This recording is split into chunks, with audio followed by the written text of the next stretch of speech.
Hey guys, thanks for joining me today as we continue in the Joy Revolution.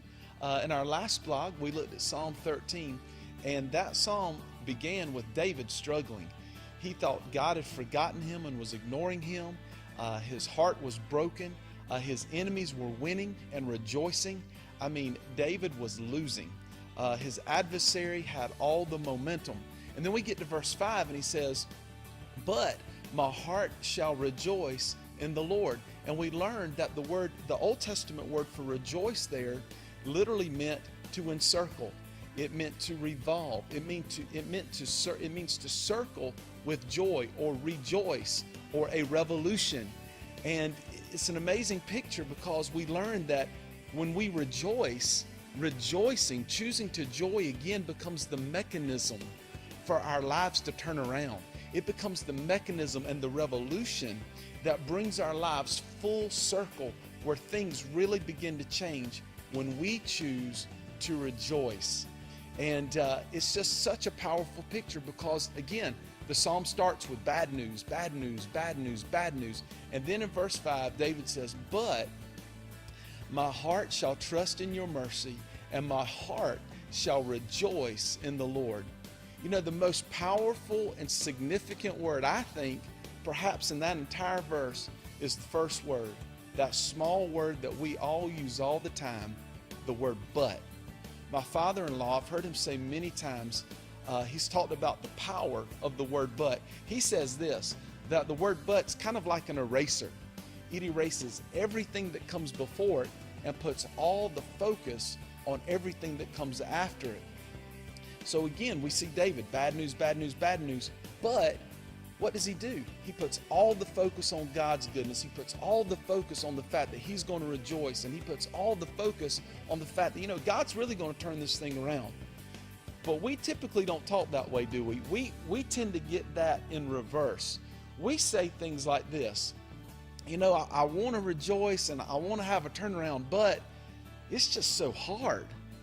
Or, God's my provider, but this is just what I have to do right now. We say things like, I believe God can make a way, but I just don't know how he's going to do it.